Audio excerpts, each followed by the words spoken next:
Welcome in. It's the second cut. It's Friday night of the 3M. The second round is just finishing up right now. We'll get you suited up on whatever's happened thus far and looking ahead to the weekend. Joining me to do just that, Greg DuCharme is here. Greg, it's good to see you. And you have got Mark just absolutely scorching hot right now. I guess so. I'm not sure if Mark's M on his hat is for Mark or for 3M. But either way, tonight, while I'm excited to be here and excited to break all this down, really, I'm just going to be listening because this is Mark's show. It's Mark's world tonight, and we're all just living in it. Mark was on Sirius XM with Greg right before we went hot here. Greg got him all hot and bothered. Mark was diving into the numbers, and he was upset at the altar of strokes. I don't know what it was, but Mark Immelman is here. It's good to have you, Mark. What's up, boys? Welcome to my 32nd floor hotel room. I'm looking right over Twins Stadium over here. If I had a Twins hat, I'd be wearing it, but this is municipal. Anyway, good to be with you guys. Are they playing right now? Can you see a game going on? Did we lose him? Oh, Internet on the 32nd floor doesn't go that high. Well, it'd probably be hard to see in there because it's an indoor. Twins play indoor, I believe. I thought they played open air. Do they? Target field? I'm not the guy to ask. For some reason, I think of the Twins and being on AstroTurf. I could be completely wrong. I think they've gotten a new stadium since then. Oh, okay. All right, we'll see if we can get Mark back after he just bragged about his penthouse suite and he can't even get the internet to work in his hotel room. So Rick, let me tell you how I've had you on too for this. I'm back. So basically, he's back. Mark comes on in the last segment of the show, which a little different than what we do here on the second cut is there's hard outs. So you got to be a little careful with interviews in the last segment. You want to leave enough time for your guest to say what he wants to say, but also, you got to get out. So you got to be a little careful. So I had like 10 questions ready for Mark. And I'm like, well, I know I'm not going to get to all of them. What is the bet? And for some reason, I bring up somebody who stop. high for 24. What do you think the first question he asked was, Rick? Did he ask about Sam Burns?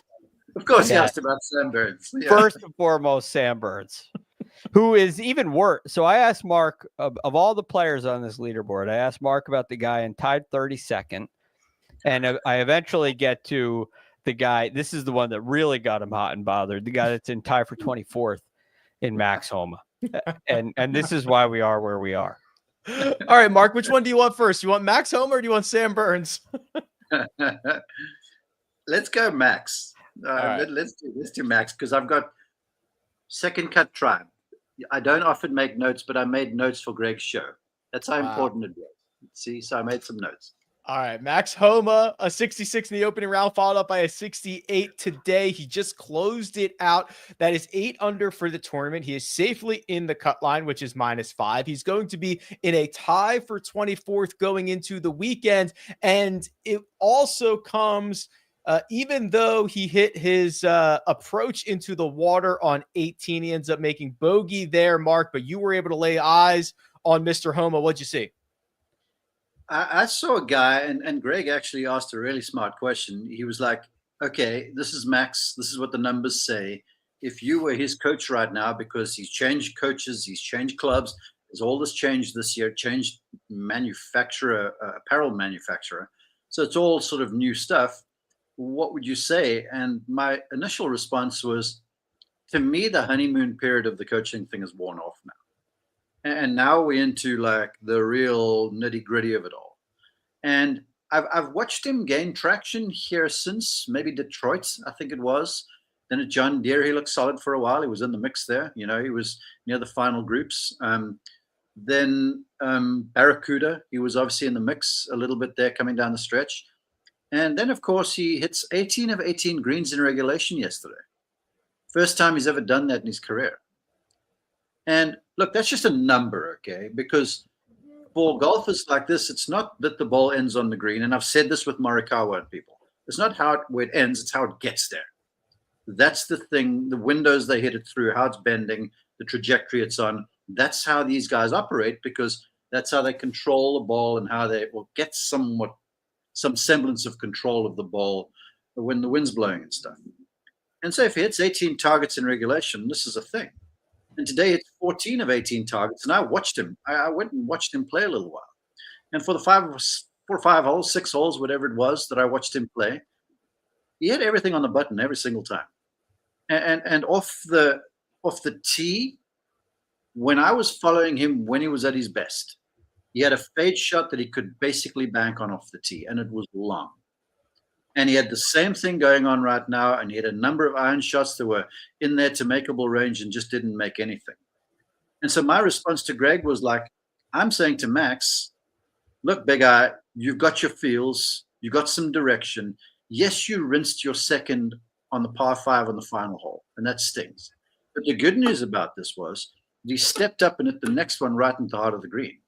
If his swing was all in tatters and his mind was a mess, he probably would have hit a bad one there or bailed out just safety wide left to that back hole location with the water in front of the green. So for Max, I was looking at a guy that there's promise. There certainly is promise there as far as I'm concerned. And if I know what I'm talking about, he's got the ball going in the right direction.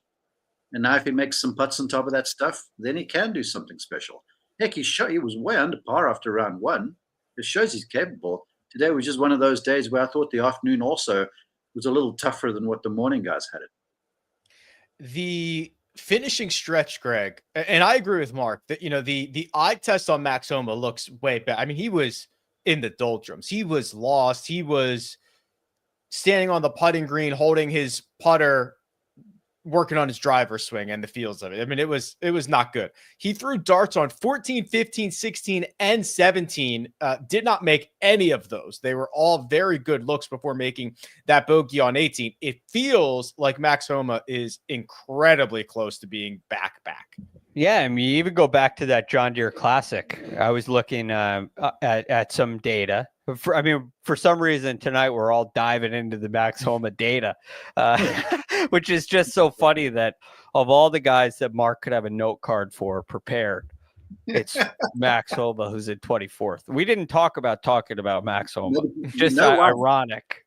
Greg, the reason being is when your producer called me up, you were going to break, and so I was listening to you talk about Max, and I was like, all right, I've got to break so I can look into this. So I did. Yeah. Okay. Got it. That makes sense. So I was looking at him at the John Deere Classic. He gained ball striking over 8 strokes, 8.5 strokes ball striking. That is, I was shocked by this. His 5th best ball striking performance of his entire career, according to strokes gained. 5th best of his career for a great ball striker. Like there's something to that. And I know it was 1 week and he ends up finishing tied 45th at the Barracuda, which is non-measured. But I was really wondering heading into this week, what were we going to get? Was the John Deere, an easy course? Did it fit his eye? What was it, an anomaly? And after seeing what we've seen these first 2 days so far this week, I'm saying no, it's not an anomaly. He's definitely trending in the right direction. Rick, may I ask you something, please? Please. Humor my ignorance. Okay. You guys say he gained 8.5 strokes with the strokes gained approach.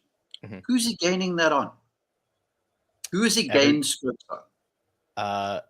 He has gained strokes on the field average. Okay. Yeah, can I have the microphone for a little bit? Okay. Have at it. Okay. Max Homa is not comparing himself to average. Ludwig Oberg, Scotty Scheffler, all these guys are not comparing themselves to average. Average is the best of the worst and the worst of the best. It's a nice metric. Max wants to know that when I've got 6 iron in my hand and the wind out of the left and it's supposed to go 195, I'm hitting the thing that far. If it goes to 35, 40 feet, whatever, then I'm doing what I should be doing. Because there's going to be some scrub that's going to hit a 6 iron inside of it. And there's going to be some guy that hits a 6 iron up against the wind and it gusts up and lands at 55 feet and he's lost strokes to Max. I'll stand down. Okay, so it's a great point. So do you think, and maybe it's different for everybody, do you think, Mark, that Max is comparing himself to himself, or he's comparing himself to, let's just say, the top 10 players average? Yeah, if I'm Max Homa, knowing the player he was, because look, let's be honest, at one stage, if you were talking American players, he was inside the top 5 comfortably, right? Mm-hmm. At that stage, it was, I'm trying to think of that team. It was Scotty, was maybe Dustin Johnson was on that team. Justin Thomas was playing well at the time. I would say Max was one of the top 5 American players a 3 seasons ago. But I did then go and look at the numbers too, and his greens in regulation numbers were exactly the same. He's never been that sound from that range, if you're looking through the bulk of the career. So I would say, I mean, if I was advising, I'd be like, Max, if you do Max better. Like I went on about this with Scotty Scheffler after the Open Championship victory. And I think I mentioned to you guys, he was asked about the US Open. And he goes, no. He goes, I've got the Ryder Cup to play. I've got the playoffs to play. I guess he's going to play in Tiger's Hero World Challenge. And then I'm going to get together with my team, and we're going to figure out what I can do better. We're going to look at the year's results and figure out what I can do better. And I don't think Scotty's looking at the rest of the fields. Scotty's looking at himself. Or Scotty's got some sort of goal. Everyone's got a goal they're aspiring to. Like I've talked with PGA Tour players, and they're like, oh, I'm 15 strokes gained putting. I'm like, so who are you comparing yourself to? Because when you're coming down the stretch, if you want to win a tournament, you got to make 9 putts over the final 9 holes inside of 8 feet, else you're not winning. Your 15 strokes gained putting amounts to about that much when you're coming down the stretch. And it's, and at that point, average is not going to cut it. No. I get you. I feel you. Well, we don't always start with. And again, I need to say this because Mark Brody is a dear friend of mine. Strokes gained is the best way to compare yourself against your competition, apart from the number at the bottom of the scorecard. But if you want to break it all down. But again, if you like, well, I'm 0, that means if you 0 strokes gained, you're in the middle of the field, right? That's right. It's the best we got, but it's not perfect. I wish Kyle Porter was on this call. We'll send this to him. He's on vacation right now. Hopefully he's enjoying his vacation. T24. We don't usually start with the guy in T24, but Max Homa has really lit a fuse tonight. Sorry. That's okay. What I will do is get you closer to the top of the board, hit you up on some of these better rounds of the day. Mina, let's go to Alex Noren. This is interesting. He missed a ton of time, Greg. Torn glute / hamstring, kept him out for 7 months. I think this is his 4th or 5th start back. He needs all the help in the world. 161st. He's playing on a major medical. He probably needs to win this golf tournament or win this and maybe get a little help next week as well. But this is exactly what he needed. A 9 under 62 where he bookends this thing with bogeys. 1 on the 10th hole, 1 on the 9th hole. Other than that, absolutely splendid play from Alex Noren. It has been really good play for him. I was looking at him earlier this week, and I was thinking about putting Alex Noren on one of our fantasy guys. And I don't have it in front of me, but I could show you the paper. I wrote his name down and crossed him off. I just couldn't quite get there. But I really like him in these birdie fests, Rick, because he can just get so darn hot with the putter. And I feel like his tee to green play, when it's receptive, it's really quite good. It becomes good enough against the field to compete. He can give himself enough birdie opportunities, and he can extend with the putter. And that's what he did. Let's look at some strokes gain numbers, or maybe we go feet of putts made, or maybe total putts. He had 22 total putts today. Gained 4.7 strokes to the field. He was the very best player in the field on the greens in this round. Really impressive stuff from Alex Noren, who after the opening round shooting 70, you're missing the cut. You know, you got to go low just to play the weekend. He not only does that, he moves himself all the way up into a tied 8th in contention. The big storyline this week, Mark, this week and next week, we're going to talk a lot about the magic numbers. 100, 70, 50, 30. We're going to talk about all of that. Noren starts the week 161st. This T8 only moves him up to 147th. There is work to do this weekend. Yeah. Well, you know the thing, every shot makes someone happy and someone sad. The reality of the way the tour now works out, I'm not going to say every shot that you hit means something, but every shot you hit the entire season means something, because when it comes down to this, you're like, gosh, I found something now, but unless I win, it's not enough. Because if you've dealt with injury, or if you haven't played very well, or whatever the case might be throughout the year, it's like cramming for the final examination. What I did love about what he said in his post-round comments to Amy in the interview afterwards was she said, whoa, what gives? What happened? And he goes, we're always just looking for a feel or something. And he used the term feel.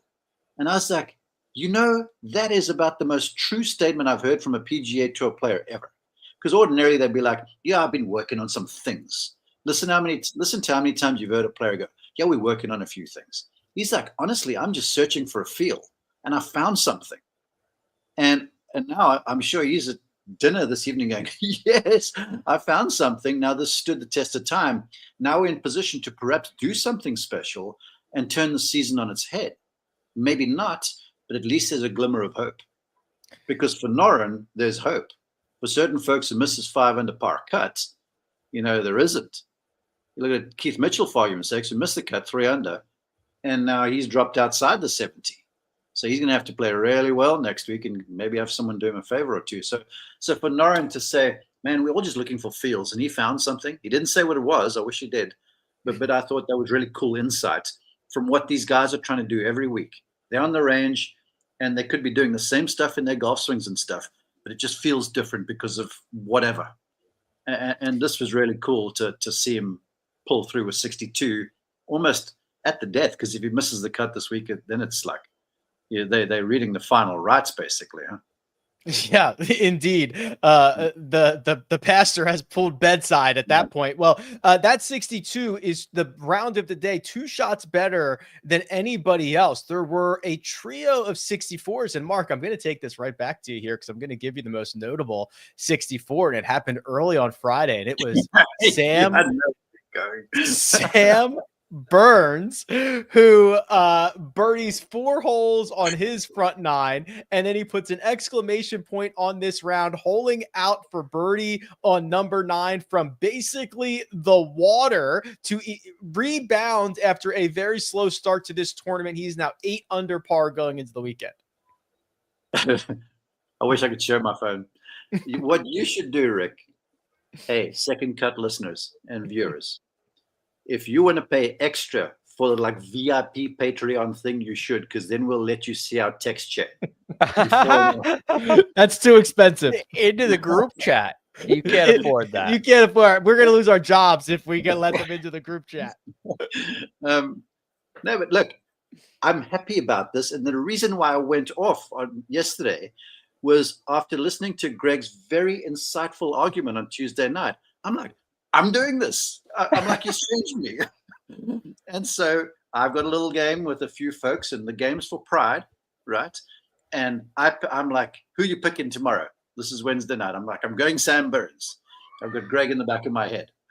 And Sam goes out and shoots, what, even par? Even par. I get drummed. My colleague picks Jake Knapp, so I'm beaten like a redheaded stepchild. And so that's when I texted you guys. I'm like, I can't anymore. I'm out on this.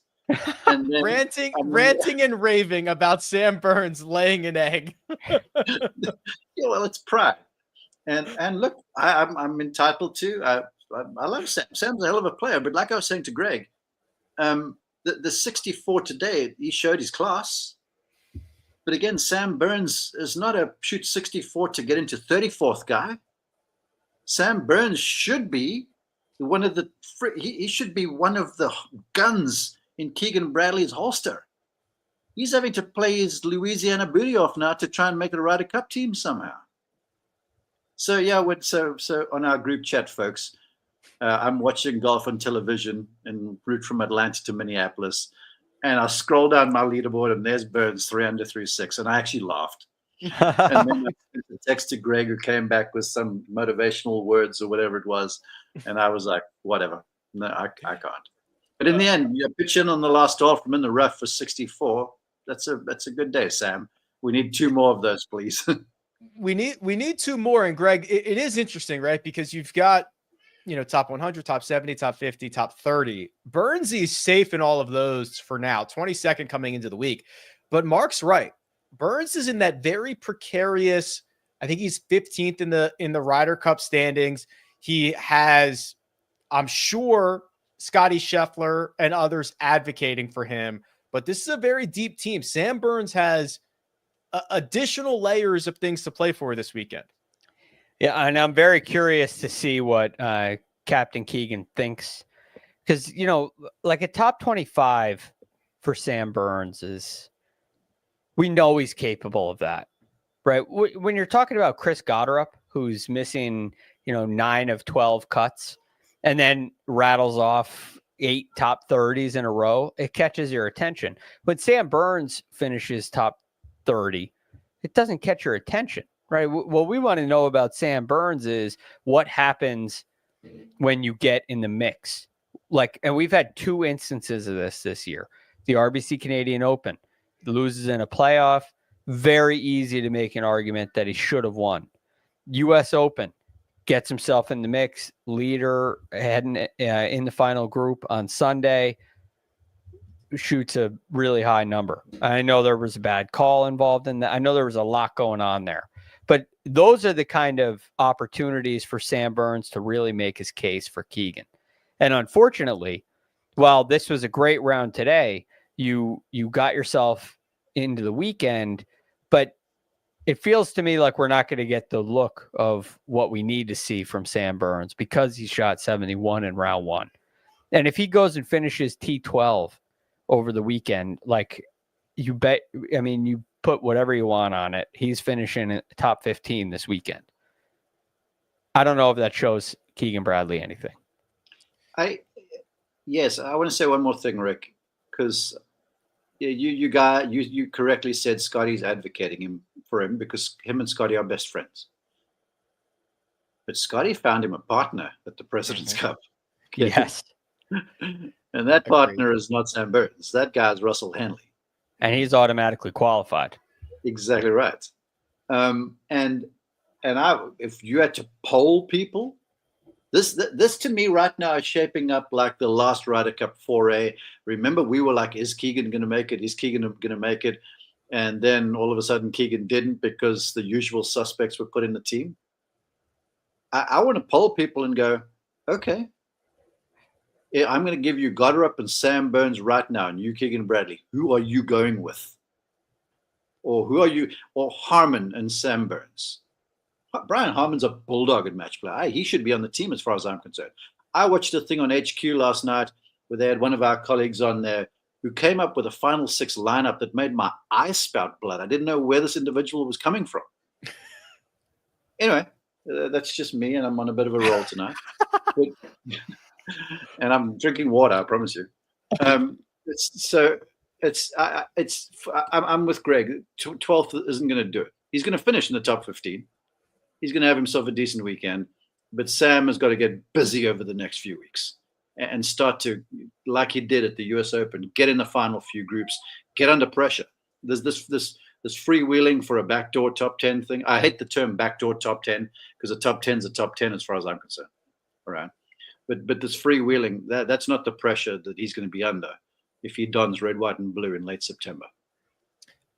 I have a feeling he's going to need to do something big. A couple of T7s is not going to earn his spot on this team. Let's get you to the top of the board and where it's being contended at the moment. The man sitting solo second has unlimited firepower. His name is Jake Knapp. Rounds of 64 and 65. He holed out from 150 yards at one point already this week. And Greg, his second round was bogey free. This dude, I think he was your golfer of the week. He's he's got that vibe, man. He's my golfer of the week. That's right. And, I find it fascinating.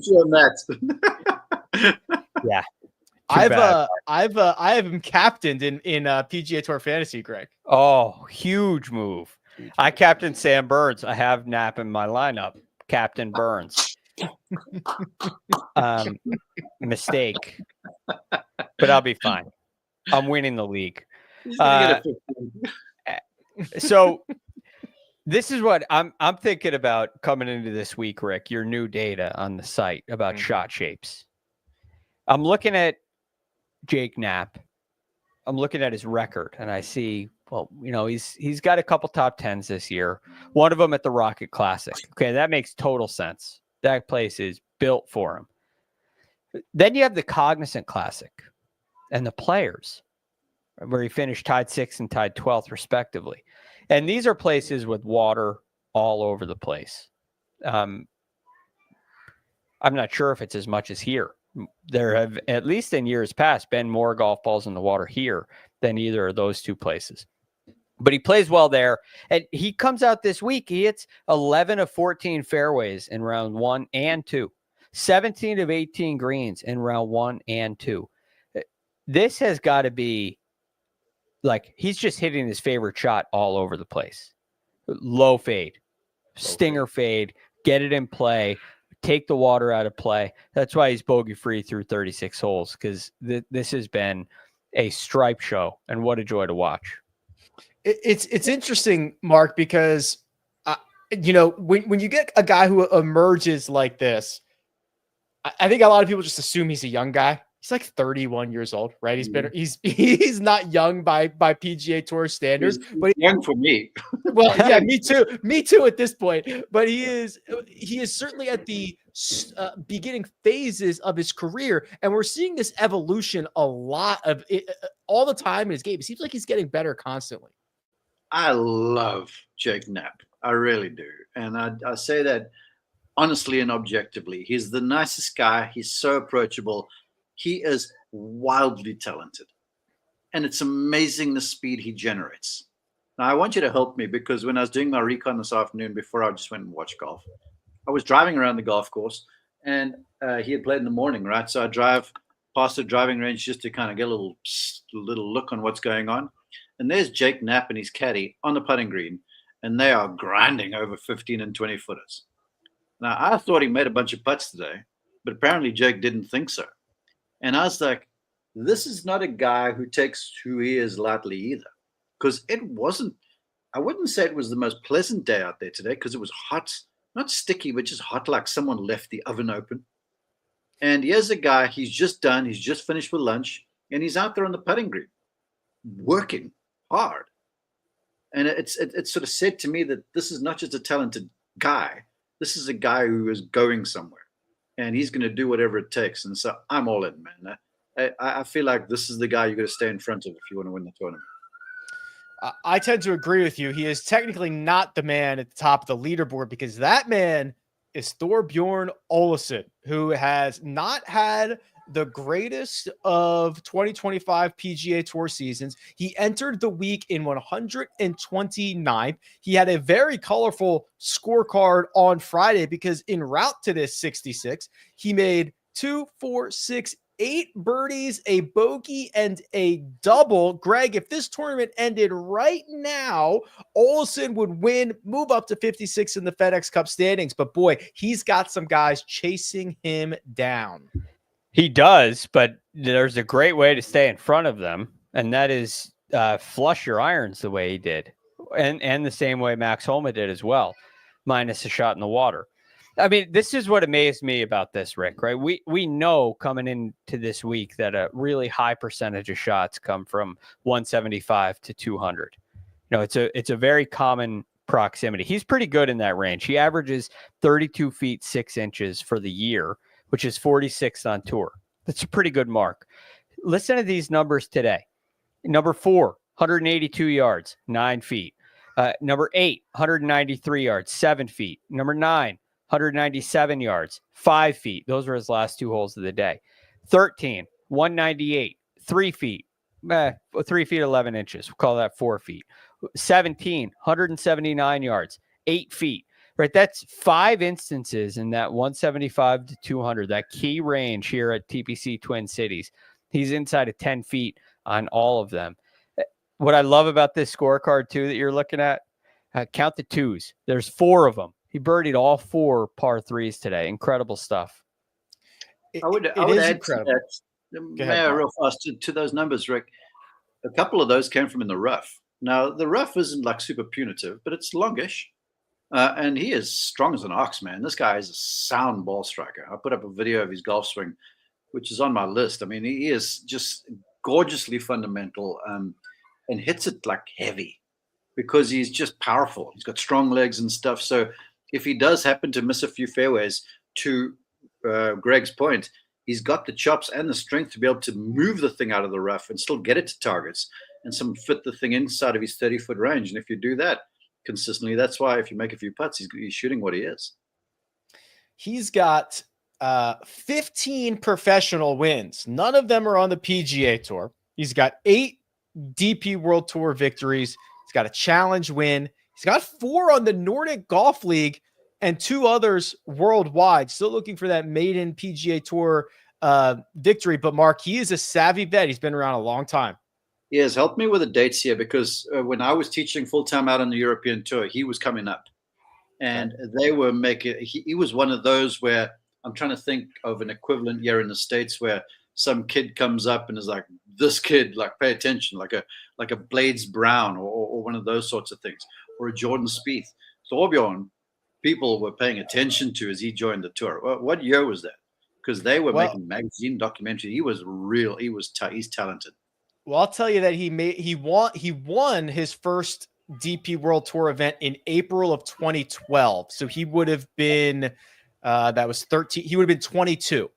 Yeah, that sounds about right because like I was teaching full time over there, sort of around that time and before then, and there was a lot of noise about Thunder Bear. It was, and rightly so. And then of course, stuff happens and things happened and injury and 1 or 2 other little debacles, but he looks fit and he looks strong and he's got a whole lot of perspective about him. And I think he's primed. I really do.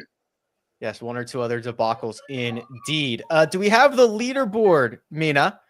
Because I think there he is. There's the Thunder Bear on top of the leaderboard. 14 under par going into the weekend. Jake Knapp in solo second. A couple of golfers here at 12 under par, including Pearson Coody and Sam Stevens, who just finished up his round before we get to the guys at 11 under. Before I ask the big question, Greg, when you see this leaderboard, what do you make of this? There's a couple of PGA Tour winners on here, a couple of savvy vets, some young guys, a little eclectic board we've got.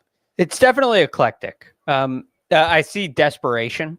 I see a lot of guys. I mean, Jake Knapp and Jake Knapp belongs there. We expected it. We talked about it. A lot of these other players are at a real desperate time in this PGA Tour season. And that's what I'm referring to with desperation. So they've stepped up over the first 2 rounds. What's not shown on this leaderboard, so that's the top 5 players, right? That's 7 guys.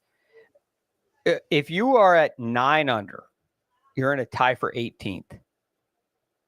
Just to give you an idea, it's a big group of players sitting at 10 under par right behind all these guys. So this is, you got a couple of racehorses, Tour de France. You got a breakaway going on right now with Thunder Bear, Knapp, maybe throw Coody and Stevens in there. You got a log jam of guys at 10 under par as well. Yeah, those 10 unders, Mark. Also throw in there Wyndham Clark, Chris Goddard, Akshay Bhatia, Joel Damon, Emiliano Grillo. So plenty of heavy hitters at that 10 under par as well. Yeah, there's a kid called Luke Clanton in there too, made a double bogey from green side basically today. So yeah, I feel like my assignment when we go on the air tomorrow afternoon at 3:00 is not going to be with the second last group. It's going to be like, go and finish so-and-so, who has got out before the leaders, and he's all of a sudden way up the leaderboard with like 4 holes to play or 5 holes to play. There's going to be someone at that 8, 9, 10 number that goes and works on 63 or 2 or 4 or something like that, and they get themselves on the leaderboard for a Sunday run. So what you see, there's log jam. Gosh, it's going to be more of the same Sunday afternoon. which I don't look forward to because I have an 8 p.m. flight back home. Well, I only have one more question, and I am going to let Mina pose it right now. How far back is too far back? Oh, you heard the woman, Greg. How far back is too far back? I'm assuming that with that logjam at 10 under, is 9 under too far back? No, I think that's a little extreme to say. When you have someone like Sam Burns at 7 under, it's hard to count him out, right, Mark? Are you doing that? I did that on purpose. I think 7 under is too far back. If you're sitting at 8 under right now, you're 6 shots back. You're in a tie for 24th. Yeah. One of those rounds Mark mentioned. I think you can make a move from coming from 8 under. Seven's a little too far back. 7, okay. My turn. Lee Hodges, when he won, shot what, 26 under run or 24? I believe it was 26. Okay. So and he won by a million. So if I am 8 under to get to 26, I've got to do 18. 14. What? 8 18? Under to get to 26. I got to get to 18. So I've got to shoot a couple 62s. They still in it? What? Couple of 62s, Mark. Okay, you guys forget this. The year Tony Finau won that I was on him, I'll never forget it as long as I live. We come on the air. Scott Piercy's got a gigantic lead. Oh, no. I know where this is going. And we all like, oh, it's going to be one of those Sundays. And Jim Nantz looks over at Nick Felder. He goes, okay, Nick, what's going down this afternoon? And Nick Felder looks at him. He goes, Tony Finau's going to win. And I remember Nantz's face was like, what? He actually caught him by surprise. And Felder laid out the case why Tony was going to win. And so Tony then... And he was right. He holds from off the green with a toe of his putter on 9. I'll never forget it. I was on the call. From off the green, makes birdie. 10 hits in there, close misses. 11 hits, close makes. 12 in the bunker, up and down birdie. 13 makes par. 14 stiffs at birdie. 15 birdie. 16 birdie. 17 off the bleachers onto the green. 3. 18 birdie. Wins by a couple. And he wasn't even in the picture. Was that the day where Scott Piercy kept taking his shoe on and off because he had a blister? 14, yeah, and on 14, yeah. You have no chance of winning a golf tournament if you are taking your shoe on and off in between every single shot. You have no chance, and that's exactly what happened to Scott Piercy. So what I'm saying is, with these two eyes, I've seen it happen. I've seen someone. What did Tony shoot that final round? Was 63 or something like that? He wasn't even. He wasn't even in the movie. Anyway, so yeah. The 8s, 9s, if you do a couple 63s, you never know. Because remember, it's not like you've got a bunch of proven winners up there either. And if you go post something, and I think about this, okay? Hear me. I'm going to do a Felder. 14 is one of the toughest tee shots there is on the golf course. Water all the way down the left, and when you stand on the tee, you look at it. Bunkers on the right. That's where Piercy came short. 15, you get sort of narrow. 16, there's water down the right, wind off the left. It's not an easy tee shot. They call it a birdie hole. I'm like, that fairway looks like a ribbon down. 17 is all the way over water, crosswind, and off the left. 18, that fairway turns like this. They've pulled the water in from when Finau played it. And then there's bush and fescue and stuff down the left-hand side. If I'm in the lead and someone's posted, man. Yeah. If you're not watching on YouTube, Mark is mimicking the size of a sphincter, and it's very, very small. Okay. Yeah. And there's that tendon that connects with your brain. It does. That's right. Horrible. What do you think, Rick? I said 8. Mark, I'm not sure what the number was. He said everybody's still in Everybody's in it. I think the 9s are too far back. I think to get past. I'm not. Mark is not wrong about the scoring opportunities. It's the number of guys. If there are 2 62s from 8 under, then there are 2 63s from somebody who's already at 10. And there's just too many guys. Like you'd have to beat the field by a lot. I think the 10s are better is where it's coming from. Have you got to Yeah. beat the field or beat the best player? Yeah, that's a good question. I guess you got to beat the best player. There we go. I guess you Yeah, gotta beat but the there's best a lot of potential best players. player. Looks That's good. right. That's A lot the of guys problem. could be the best player. All right, well, we're gonna enjoy it. Mark, tell us again. So what time is it? What time are you going on air tomorrow? 3 to 6 Eastern, 2 to 5 local, Central Time Zone. Oh, Central Time Zone. Okay, beautiful. Central Time Zone. Be tuned in. Excited to hear what happens on moving day. Of course, we'll be back on Sunday to break it all down. But for now, producer Mina, all the hard work behind the scenes. Mark Immelman, Greg DuCharme, I'm Rick Gehman. This is The Second Cut. We'll catch you next time.